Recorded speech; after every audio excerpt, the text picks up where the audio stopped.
Listen, we all play Destiny 2, and we all know that those long nights chasing down those god rolls can get pretty long and exhausting. That's where channel partner Dubby Energy comes in. With amazing flavors like Dub Sludge and my personal favorite, Pineberry Splash, there's something for everybody. And with their jitterless formula, you can pull your hair out in trials even longer. So when you use my code TREY9 at checkout, you'll be supporting the channel and getting yourself ready to take down a hive god. Link is down in the description. Episode 3 Heresy has brought us a lot of weapons, and first things first, they look absolutely sick. The way that the chitin is peeling off the bone, I think the aesthetic is there.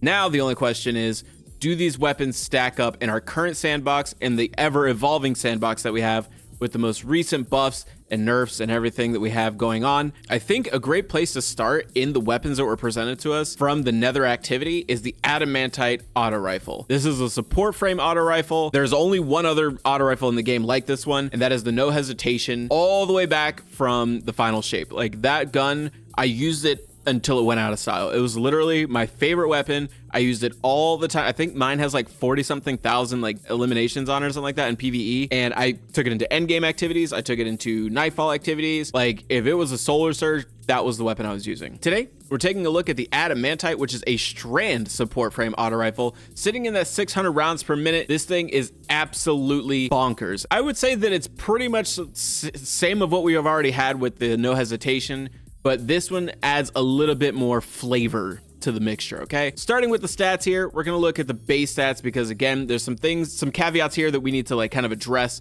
with the support frame auto rifle. So for impact, we've got 21, 39 range, 49 stability, 70 handling, 66 reload speed, and 64 aim assist, and a base mag of 44 rounds. Now, this one has an extra spicy piece that we'll get to later into the video. This weapon has an origin trait that is going to be spicy once you start getting those shiny rolls. We'll get into that a little bit later. It does drop with multiple versions, and there will be adept versions later on. But listen, this weapon is going to be one if you are a Strand user and you want to keep unraveling rounds up pretty much infinitely. So let's go ahead and talk about this perk pool because it is stacked. Like, it has some pretty darn good stats here. And I will say this, a lot of these perks are usable in PvE and PvP. So starting in column 3, we've got Demolitionist, Pugilist, Reciprocity, Slice, Unrelenting, Subsistence, and Ensemble. And the standout here for me is Reciprocity, Pugilist, and Demolitionist. I mainly use Prismatic when I use Strand builds, and when it comes to keeping your weapon topped off and keeping your abilities up, I will say that Demo is going to be the best option because some of the Strand abilities allow you to toss a grenade and get like Radiant or cause unraveling rounds or destabilizing rounds if you're running a Void weapon. This weapon does sit in your kinetic slot, so you have like the flexibility of using a Void weapon in conjunction with this.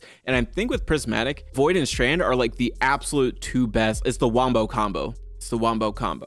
In column 4, we have Circle of Life, Tear, Attrition Orbs, Frenzy, Kill Clip, Elemental Honing, and Hatchling. Now me, if I'm looking at this column here, I'm going for Circle of Life, Tear, or Frenzy. Full stop. Frenzy is going to give you that huge 15% bump to your damage, and you also get 100 handling and 100 reload speed for 7.2 seconds until you're out of combat, so you can maintain that 15% bump, especially in these newer seasonal activities like the Nether, and then we have the Court of Blades. I think that this is going to be a great option for this weapon if you want to be able to do damage and keep your team alive. Now, like I said a few seconds ago, the stats on this thing are a little bit lackluster. I think that's just kind of like the way it is with these support frame auto rifles. No Hesitation kind of suffered from the same like lack of handling and the lack of range, but there are ways to get past that. I'm going to say Arrowhead Break and Fluted Barrel. You could run for Small Bore if you wanted to lean as heavy into stability and range as possible, but for me, it's the handling that kind of, you know, gets me going. It's the plus 30 recoil and the plus 10 handling when you use Arrowhead Break.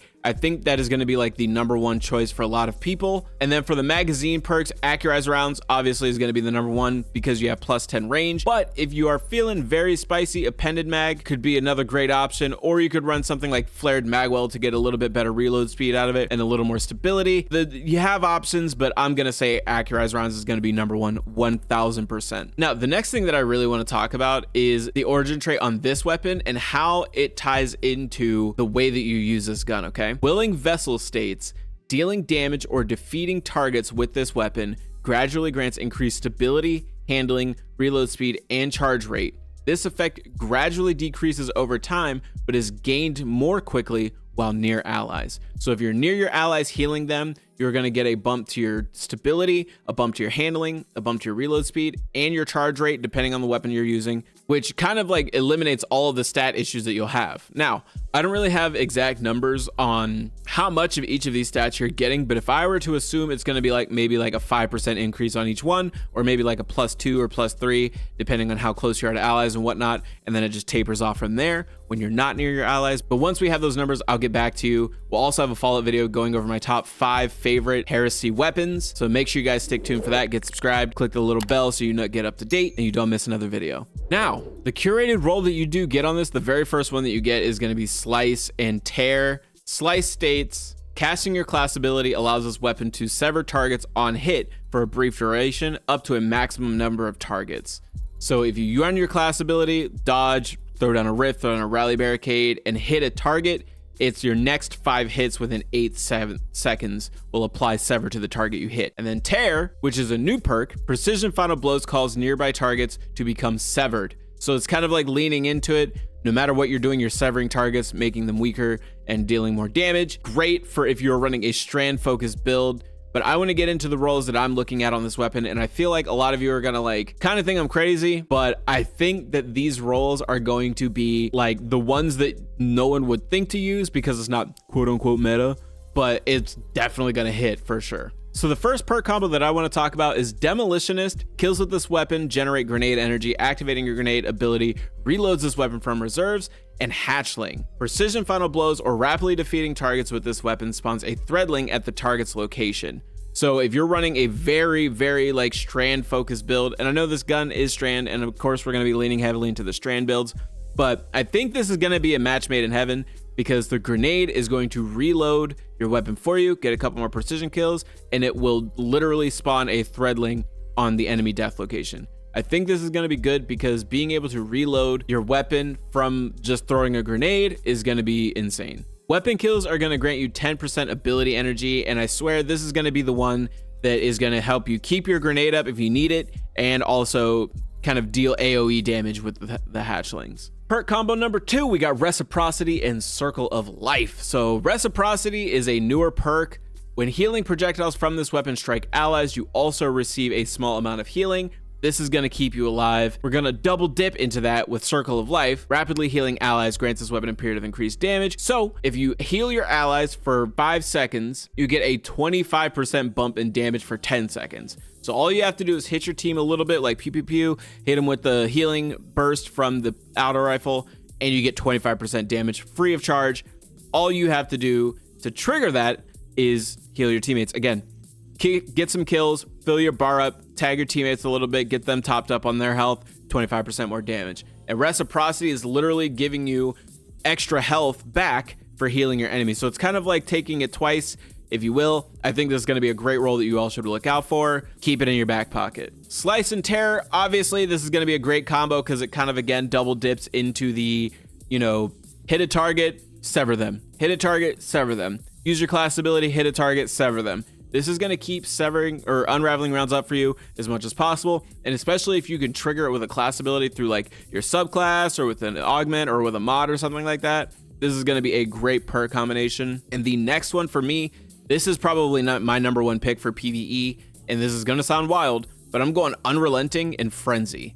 Unrelenting states, rapidly defeating targets triggers health regeneration. Guardians and more powerful combatants count as more than 1 kill. So you're in combat, and if you rapidly defeat targets, you start triggering your health regeneration. Frenzy states, being in combat for an extended period of time increases damage, handling, and reload for this weapon until you are out of combat. So if you're in combat for 12 seconds, you get a 15% bump to your damage, 100 handling, and 100 reload speed for 7.2 seconds. And all you have to do is be in combat. What are you doing when you're proccing Unrelenting? Being in combat. So I feel like these 2 perks hand in hand are going to be the 2 that you want to use. Honestly, I have been using this role for like a week now, and I cannot put it down. It is one of my favorite roles on this weapon. I think you guys should check this one out. So there you have it. We have the Adamantite. The Adamantite auto rifle, man, this thing is absolutely wild. I think that a lot of people are going to take advantage of this, especially if you're the support player on your team, which I am. I usually run a Void Hunter, so giving over shields and, healing my team, that's kind of like my jam. And I do run solar builds for the, you know, the healing aspects for that as well. But if you guys enjoyed this video, if you guys find the Adamantite rolls that I suggested useful, make sure you guys leave a comment and let me know what you think. Make sure you guys get subscribed because we have a lot more weapon reviews coming up here soon.